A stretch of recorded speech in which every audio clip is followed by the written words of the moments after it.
दोस्तों प्रदीप गिरी 11th-12th academy इस channel में आपका बहुत बहुत स्वागत है। आज हम कॉम्प्लेक्स नंबर का एक्सरसाइज नंबर 1.4 का question number 6 and question number 7 करते हैं। इसके पहले मैंने दोस्तों अप टू क्वेश्चन नंबर 5 तक की चीजें आपको पूरी तरह से कंप्लीट करा दी है। अगर आपने वीडियोस को नहीं देखा है तो फटाफट आप देख लो।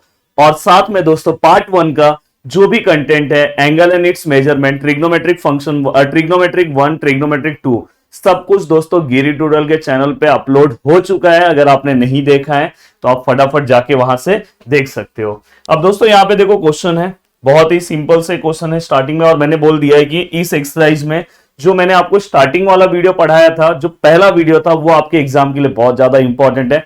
बाकी की चीजें जो है वो एग्जाम के लिए इतना ज्यादा इंपॉर्टेंट नहीं है, बट इसके बाद मैं एक थ्योरम बताऊंगा, वो थोड़ा सा आपको कर लेना चाहिए इंपॉर्टेंट वाइज, और बाकी इतना ज्यादा इंपॉर्टेंट नहीं है। पर मेरा काम है, दिया है एक्सरसाइज में तो मुझे कराना होगा। अब दोस्तों यहाँ पे find the equation in Cartesian coordinates of the locus of Z if. अब देखो यहाँ पे इसका मतलब तो सभी को पता है। मॉड्यूलस ऑफ जेड का मतलब क्या था दोस्तों? अंडर रूट ऑफ, अगर समझो जेड का वैल्यू ए प्लस आई बी है तो हम क्या लिखते थे? ए स्क्वायर प्लस बी स्क्वायर। इसका सभी को वैल्यू पता था। तो वैसे ही दोस्तों यहां पे क्या होगा दोस्तों? यहां पे इसका वैल्यू सभी को पता है। तो यहां पे आपको क्या करना है? इसे कार्टेशियन कोऑर्डिनेट्स में कन्वर्ट करना है। अब जो मैं यहां पे ये ले रहा था, अगर समझो z इक्वल टू मैं x प्लस आई वाई लूंगा, तो यहां पे z का मॉड्यूलस क्या होगा दोस्तों? Under root of x square plus y square. तो मैं क्या कर रहा हूं, देखो ये जो z का मॉड्यूलस है, पहले मैं z इक्वल टू, देखो ये ऐसे ही है, मैं z का वैल्यू लिख दे रहा हूं। क्या लिख दे रहा हूं? x plus i y equal to 10। ये मैंने z का वैल्यू लिख दिया। और बाद में अगर ये पार्ट अगर मॉड्यूलस में है तो इसका अगर आपको आंसर निकालना तो आप कैसे निकालोगे? अंडर रूट में यहाँ पे 10 लिखोगे, यहाँ पे पहले वाले का स्क्वायर, देन दोस्तों जो i के साथ है उसका स्क्वायर, i को नहीं लेना है। एंड दोस्तों इसके बाद अगर मुझे इस रूट को गायब करना तो मैं क्या करूंगा? Taking square on both side. अब मैं क्या करूंगा? Taking square on both sides. अब दोनों साइड अगर मैं स्क्वायर लेता हूं तो यहां का रूट दोस्तों गायब हो जाएगा, और यहां पे दोस्तों क्या आ जाएगा? स्क्वायर। तो finally x square plus y square equal to यहां पे क्या हो जाएगा दोस्तों? 100। तो फाइनली जो मेरा इक्वेशन दिया था दोस्तों, उस इक्वेशन को मैंने कौन से? Find the equation in Cartesian coordinates. मैंने कार्टेशियन कोऑर्डिनेट में दिखाई दे रहा है एक्स और वाई के फॉर्म में मुझे इक्वेशन मिल रहा है। सेम ऐसे ही आपको यहां पे करना है। अब देखो यहां पे अगर आप इस तरह से करते हो तो आपको z का वैल्यू पता है, क्या है? x plus i Y. बहुत ही सिंपल सा क्वेश्चन है, और -3 वैसे ही लिख दिया। देखो बस यहां पे दोस्तों बस मैंने z का वैल्यू लिखा है और -3 वैसे ही लिखा है। देन फाइनली आपको पता है हम रियल पार्ट को एक साथ लिखते हैं, देन इमेजिनरी पार्ट x और -3 रियल पार्ट है। एंड दोस्तों ये आई वाई, जो i के साथ जो भी पार्ट है उसे हम इमेजिनरी पार्ट बोलते हैं, इक्वल टू 2। देन फाइनली दोस्तों अगर मैं इसे लिखूं तो अंडर रूट में कैसे आएगा? जो रियल पार्ट है क्या है? x -3, इसका स्क्वायर, देन इमेजिनरी पार्ट है y, इसका स्क्वायर इक्वल टू 2। अब दोस्तों हम क्या करेंगे? Taking square on both side, तो यहाँ पे क्या हो जाएगा? x -3 का whole square plus y square, और ये यहाँ पे जाएगा तो कितना हो जाएगा दोस्तों? 2 का अगर देखो मैं दोनों साइड अगर मैं स्क्वायर लेता हूं तो ये गायब हो जाएगा, यहाँ स्क्वायर लूंगा तो 2 का स्क्वायर कितना? 4। और फाइनली अगर मैं इसे सॉल्व करूं, अगर आप यहां तक भी अपने आंसर्स को रख सकते हो, अगर आपको एक्सपांड करना है तो आप कर सकते हो। तो यहाँ पे a minus b whole square का फॉर्मूला आएगा दोस्तों। कौन सा फॉर्मूला आएगा? a minus b whole square. क्या आएगा दोस्तों? a square minus 2ab plus b square. अब यहाँ पे a मतलब क्या है दोस्तों? आपका x स्क्वायर है, 2a मतलब x, b मतलब दोस्तों 3, और b स्क्वायर मतलब दोस्तों 3 का स्क्वायर। तो फाइनली मैंने ये पूरा का पूरा एक्सपांड कर दिया। देखो a square minus 2ab plus b square, और दोस्तों प्लस वाई स्क्वायर वैसे ही रहेगा, एंड इक्वल टू 4। अब देखो यहाँ पे ये एक्स स्क्वायर हो गया, ये 6x हो गया, ये 9 हो गया, और ये प्लस वाई स्क्वायर हो गया और इक्वल टू 4। देन यहाँ पे x square plus y square वाला पहले लिख दिया, देन यहाँ पे -6x और इक्वल टू ये 4 है, -9 वहां पे भेज दिया, तो x square plus y square -6x equal to five. तो इस तरह से भी आप रख सकते हो, या तो फाइ यहां पे ले लो, या तो x square minus 6x plus y square minus five equal to 0, ऐसे भी आप लिख सकते हो। डिपेंड करता है कि आप किस तरह से इक्वेशन लिखते हो। चलते हैं दोस्तों नेक्स्ट क्वेश्चन की ओर। अब दोस्तों यहां पे अगर आप देखोगे नेक्स्ट क्वेश्चन, तो यहां पे देखो आपको कुछ समथिंग ऐसा दिखाई दे रहा है। अब देखो मुझे ऐसा लग रहा है कि अब इस तरह के क्वेश्चन को आपको सॉल्व करने में कोई प्रॉब्लम नहीं हो रहा होगा। आप बस जेड की जगह पे क्या लिख रहे हो, एक्स प्लस आई वाई, ये -5 ऐसे ही है, प्लस 6i भी ऐसे ही है। अब दोस्तों जब मैं इसे सॉल्व करूंगा तो किस तरह से सॉल्व करूंगा, यहां पे मैं क्या करूंगा, x लिखूंगा, यहां पे दोस्तों देखो -5, ये जो भी जिसके साथ i नहीं है। अब दोस्तों मैं इसके बाद i वाला पार्ट आई वाई और प्लस 6i, तो फाइनली अगर मैं इसे लिखना चाहूं तो मैं ऐसे लिख सकता हूं दोस्तों, x -5 और प्लस y प्लस 6 और दोनों में से i बाहर।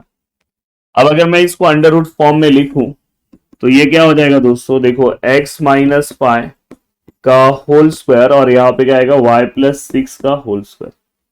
अब अगर मैं ये स्क्वायर रूट अगर मुझे गायब करना है दोस्तों, तो मैं क्या करूंगा, taking square on both side, तो यहाँ पे क्या हो जाएगा x -5 whole square y plus 6 square which is equal to, यहाँ पे क्या देखो, यहाँ पे स्क्वायर लिया तो ये रूट कैंसिल हुआ, यहाँ पे स्क्वायर लिया तो इसका स्क्वायर। आप चाहो तो इसको एक्सपांड करो, नहीं करोगे तो भी चलेगा दोस्तों, यहां तक भी आपका आंसर है। चाहिए तो अगर एक्सपांड करना है तो आप कर सकते हो। अब दोस्तों देखो ये दोनों साइड मॉड्यूलस दिख रहा है, तो आराम से इसे भी आप कार्टेशियन इक्वेशन में कन्वर्ट कर सकते हो। बस क्या करना है आपको, ये देखो z की जगह पे क्या हो जाएगा, x प्लस आई वाई और 8 ऐसे ही है, यहां पे क्या हो जाएगा x प्लस आई वाई और -4 भी ऐसे ही है। देन यहां पे क्या आ जाएगा दोस्तों, x plus 8 plus i Y और यहां पे भी क्या आ जाएगा दोस्तों, x -4 प्लस आई वाई। अब फाइनली अगर मैं इसे कन्वर्ट करूं तो यहां पे क्या हो जाएगा, x प्लस 8 का होल स्क्वायर, पता है ना ये रियल पार्ट है, ये पूरा का पूरा जिसके साथ आई नहीं है उसका स्क्वायर लेते हैं, देन आई वाला y स्क्वायर। यहां पे अगर मैं करूं तो क्या आएगा, x -4 का होल स्क्वायर और प्लस यहाँ पे y स्क्वायर। अब देखो अब फिर से मैं क्या करूंगा, रूट हटाना है तो taking square on both side, तो इस साइड का रूट हट जाएगा, तो यहाँ पे क्या आ जाएगा, x प्लस 8 का whole square plus y square, और यहाँ पे भी अगर मैं लूंगा तो ये रूट हट जाएगा, तो यहाँ पे x -4 का whole square plus y square. अब देखो ये इक्वेशन यहां तक भी आप रख सकते हो, बट क्या कर सकते हो, इसको एक्सपांड करके भी आप आंसर लिख सकते हो। ये दोनों को एक्सपांड करो और देन इसके बाद आप फाइनल इक्वेशन लिख सकते हो। अब दोस्तों यहाँ पे नेक्स्ट क्वेश्चन में एक क्वेश्चन बीच में लिया नहीं हूं क्योंकि वो सिमिलर क्वेश्चन था, उस क्वेश्चन में भी वही करना था, मैंने डायरेक्ट ये क्वेश्चन लिया है, बस एक ही क्वेश्चन मैंने आपके लिए रखा था। और डायरेक्ट ये क्वेश्चन अगर आपको सॉल्व करना तो ये भी बहुत ईजी क्वेश्चन है। देखो 1 लिख रहा हूं, z की जगह पे क्या आएगा, x plus i Y plus 3i और यहाँ पे क्या आएगा, x plus i Y minus 6i। अब अगर मैं इसे सॉल्व करूं तो यहाँ पे क्या हो जाएगा दोस्तों, x प्लस आई वाला पार्ट एक साथ लिख रहा हूं तो y प्लस 3 अंदर आएगा i, x y माइनस 6 यहाँ पे आए। देन अगर मैं इसे लिखूं तो ये क्या आ जाएगा, x का स्क्वायर, यहाँ पे y प्लस 3 का स्क्वायर और यहाँ पे x का स्क्वायर और यहाँ पे y माइनस 6 का स्क्वायर इक्वल टू 1। अब दोस्तों मैंने यहाँ पे इसे इस फॉर्म में कन्वर्ट कर दिया। अब आपको पता है कि ये दोनों अगर मुझे स्क्वायर रूट को हटाना है तो मैं क्या करूंगा, taking square on both side. अगर मैं स्क्वायर लूंगा तो यहाँ पे क्या हो जाएगा दोस्तों, x square plus y plus 3 का होल स्क्वायर और नीचे का भी रूट गायब हो जाएगा, तो यहाँ पे क्या हो जाएगा, x square plus y minus 6 का होल स्क्वायर और इक्वल टू, दोस्तों ये देखो ये 1 है। 1 को अगर मैं यहाँ पे, अगर देखो मैंने यहाँ पे स्क्वायर रूट है, टेकिंग स्क्वायर लिया तो दोनों कैंसिल हो गया और यहाँ पे स्क्वायर लूंगा तो 1 का स्क्वायर 1 ही होगा। और फाइनली दोस्तों ये देखो x square plus y plus 3 का स्क्वायर और ये वाला पार्ट 1 से मल्टीप्लाई हो जाएगा तो क्या हो जाएगा, x square plus y minus 6 का स्क्वायर। अब देखो इसे आप एक्सपांड कर सकते हो, देखो यहाँ पे a plus b whole square का फॉर्मूला अप्लाई कर दो, a minus b whole square का फॉर्मूला अप्लाई कर दो, आपको फाइनल इक्वेशन मिल जाएगा। तो यहां तक हमने पूरा का पूरा पार्ट कंप्लीट कर दिया। अब चलते हैं दोस्तों आगे नेक्स्ट क्वेश्चन की ओर। प्लीज इस क्वेश्चन को फाइनल इक्वेशन में आप कन्वर्ट कर देना, अदरवाइज इतना रखोगे तो भी चलेगा। अब देखो यहाँ पे डिमोरिस थ्योरम है, डिमोरिस थ्योरम का यूज करके हमें इसे क्या करना है दोस्तों, सिंप्लीफाई करना है। अब डिमोरिस थ्योरम क्या होता है सबसे पहले वो हम समझ लेते हैं। देखो cos theta plus sine theta और आई, और रेस टू में एन है। तो दोस्तों यहां पे अगर रेस टू में जो भी नंबर होगा हम इसे लिखते टाइम ऐसे लिखेंगे, एन यहां पे ले लेंगे और आई साइन, अब साइन के यहां पे भी थीटा की जगह पे क्या लिखेंगे, एन थीटा।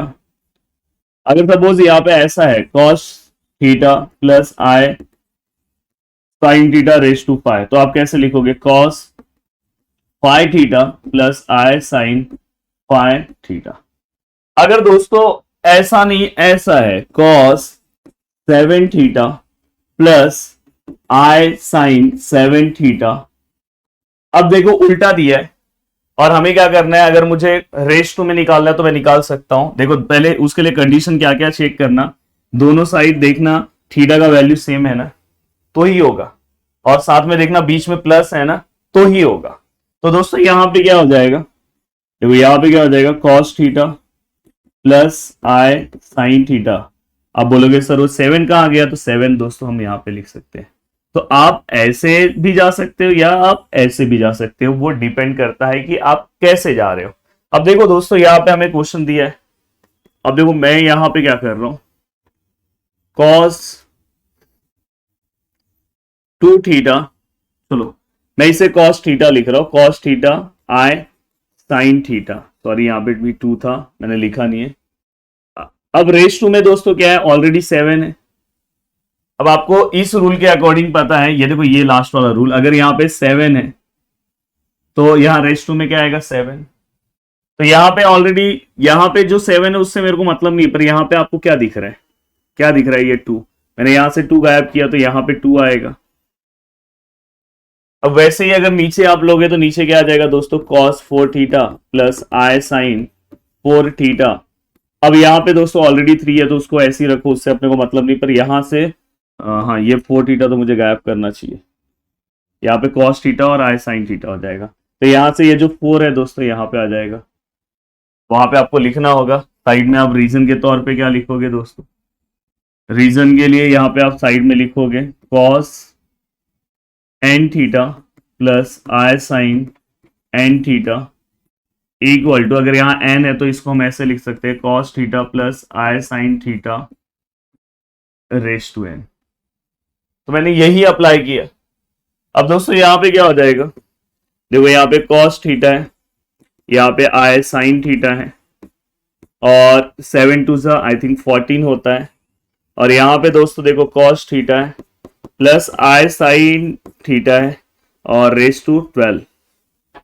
अब दोस्तों यहाँ पे आपको इंडाइसिस का 8 क्लास का एक रूल याद रखना है।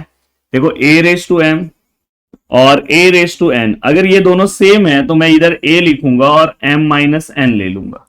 तो बताओ ये दोनों सेम है, cos theta plus i sine theta, ये सेम है सर। तो मैं यहाँ पे फाइनली क्या लिखूंगा, cos theta plus i sine theta, और दोस्तों जैसे मैंने देखो वन टाइम ये लिखा हुआ है एम माइनस एन, तो मैं यहाँ पे क्या आएगा 14 माइनस 12। तो फाइनली यहाँ पे मैं क्या लिखूंगा, cos theta plus i sine theta और इक्वल टू यहाँ पे क्या हो जाएगा दोस्तों 2। अब 2 होने के बाद आप चाहो तो इसको फिर से इस फॉर्म से इस फॉर्म में लाना है तो लेकर आ जाओ, वैसे तो यहां तक भी चलेगा, पर अगर आपको लाना है तो आप ऐसे भी लिख सकते हो। तो फाइनली मैंने इस क्वेश्चन को इस फॉर्म में क्या कर दिया, सिंप्लीफाई कर दिया। कौन से थ्योरम का यूज किया, डी मॉरिस थ्योरम का यूज किया। तो ये बहुत ही सिंपल है। इस पूरे एक्सरसाइज में स्टार्टिंग का जो पार्ट मैंने बोला था वो आपको करना चाहिए, और एक ये पार्ट करना चाहिए। एक क्वेश्चन और है, वो अगर मैंने आपको बता दिया तो इस टाइप का कोई भी क्वेश्चन आप सॉल्व कर सकते हो। चलो नेक्स्ट क्वेश्चन भी हमने लिख दिया है। अब देखो नेक्स्ट क्वेश्चन ये है और हमें इस क्वेश्चन को सॉल्व करना है। देखते हैं किस तरह से सॉल्व करना है, और जरूर इस क्वेश्चन में कुछ चीजें आपको सीखने के लिए मिलेगी। क्या हुआ बाबू, तो यहाँ पे क्या है कॉस फाइव थीटा और यहाँ पे क्या है आई साइन फाइव थीटा। और दोस्तों अब देखो नीचे वाला जो पार्ट है उसमें प्रॉब्लम ये हो गया कि बीच में माइनस आया। कोशिश करोगे उसको प्लस में कन्वर्ट करने के लिए, कैसे कन्वर्ट कर सकते हैं। तो दोस्तों ये देखो, आपको पता है cos of minus of theta which is equal to क्या होता है दोस्तों, कॉस थीटा, और sine of minus of theta equal to क्या होता है, माइनस साइन थीटा। अब मैं इस फॉर्म में अगर दिया है तो मैं उसको इस फॉर्म में लिख सकता हूं। फाइनली देखो यहां पे, ये देखो ये माइनस ऑफ साइन थीटा जो है, मतलब ऐसा है, मैं इसको इस फॉर्म में लिख रहा हूं, तो मैं यहां पे क्या लिखूं, आई साइन, और दोस्तों ये देखो यहां पे माइनस ऑफ 3 थीटा, मतलब ये मैं माइनस साइन क्या किया, अंदर ले लिया, और यहां पे कुछ नहीं है तो दोस्तों प्लस है, तो मैं ये वाला जो माइनस था उसको अंदर भेज दिया थीटा के साथ। अब दोस्तों यहां पे, अब देखो मैंने आपको क्या बोला था कि हमारे एंगल सेम होने चाहिए। अगर सपोज यहां पे फाई थीटा है तो यहां पे भी क्या होना चाहिए दोस्तों, फाई थीटा है। तो वैसे अगर यहां पे -3 थीटा है तो यहां पे आपका कॉस का आंसर कॉस ऑफ -3 थीटा ही चाहिए, यहां पे कॉस 3 थीटा नहीं चलेगा। ऐसा मैं क्या लिख सकता हूं, ये दोनों का वैल्यू क्या सेम है, यस सेम है दोस्तों। ये देखो कॉस थीटा जो है उसको मैं कॉस ऑफ माइनस थीटा भी लिख सकता हूं, क्योंकि cos of minus theta equal to क्या होता है, कॉस थीटा, तो इसलिए कॉस 3 थीटा है उसको मैंने -3 थीटा लिखा, और कॉस के अंदर माइनस का प्लस ही हो जाता है। पर फाइनली अब मेरे थ्योरम की तरह लग रहा है, और आपको पता होना चाहिए कि रेस टू में क्या है दोस्तों, 2 है। अब देखो यहां पे, अब मैं ये थ्योरम अप्लाई कर रहा हूं, डिमोरिस थ्योरम अप्लाई कर रहा हूं। देखो मैं यहां पे क्या लिख रहा हूं, cos theta plus i sine theta, और दोस्तों ये जो फाई था, ये देखो ये जो फाई दिख रहा है ना आपको, इसको मैं रेस टू में ले रहा हूं। और दोस्तों यहां पे देखो कॉस थीटा, यहां पे भी आई साइन थीटा, और दोस्तों रेस टू में ऑलरेडी 2 है तो उससे कुछ नहीं करूंगा, उससे ऐसे ही रखूंगा, और साथ में थीटा के साथ क्या है दोस्तों, -3, तो -3 ले लिया। अब -3 लेने के बाद दोस्तों अब क्या हो गया, प्लीज वहां पे आप डिमोरिस थ्योरम अप्लाई कर देना, लिख देना, मैंने अप्लाई कर दिया है। रेस टू में फाई, यहां पे दोस्तों cos theta plus i sine theta equal to कितना होगा दोस्तों, -6। अब आपको फिर से इंडाइसिस का वही रूल अप्लाई करना है, a raise to m, a raise to n, तो a raise to m minus n. तो फाइनली मैं cos theta i sine theta मैंने लिखा, रेस टू में यहां पे क्या फाई है, यहां पे देखो ये -6 है, जिनको समझ में आ रहा है -6 ऊपर जाएगा तो +6 हो जाएगा, पर नहीं समझ में आ रहा है तो हम बीच में क्या लेंगे दोस्तों, माइनस, और देन इसके बाद हम क्या लिखेंगे, -6। और अगर आप इसे सॉल्व करने की थोड़ी भी कोशिश करते हो तो यहां पे आंसर क्या आ जाएगा दोस्तों, cos theta plus i sine theta, और रेस टू में आंसर कितना आ जाएगा, फाई माइनस माइनस प्लस, और फाइनली मैं 11 लिख दे रहा हूं, और आप इसे 11 theta plus i sign 11 theta में कन्वर्ट कर सकते हो। तो इसी के साथ बहुत ही सिंपल तरीके से हमने ये वाला पार्ट कंप्लीट किया। उम्मीद करता हूं कि आपको बहुत ही अच्छा लगा होगा, और जल्दी जल्दी जल्दी जल्दी आप भी मेरे साथ ये वाले पार्ट का प्रैक्टिस कर लो, और आप अपने एग्जाम में बहुत ही अच्छा स्कोर करोगे, इतनी मुझे उम्मीद है। साथ में ओवरऑल अगर मैं देखूं तो आपके लगभग मैंने 4 लेसन्स कवर करा दिए हैं, साथ में trigonometric 1, trigonometric 2, angle and it's measurement, and दोस्तों साथ में कॉम्प्लेक्स नंबर। तो ये 4 लेसन जो है, इसमें से ही 2 लेसन आपके एग्जाम में यूनिट टेस्ट में आएगा। तो आप बहुत ही अच्छे से, बहुत जल्दी जल्दी अगर आप प्रैक्टिस कर ले रहे हो तो आप अपने एग्जाम में बहुत ही अच्छा झंडे गाड़ के आने वाले हो, और ज्यादा से ज्यादा लोगों तक इस लेक्चर को अगर आप शेयर कर दे रहे हो तो बहुत अच्छी बात है। बाय बाय, टेक केयर, जय हिंद दोस्तों।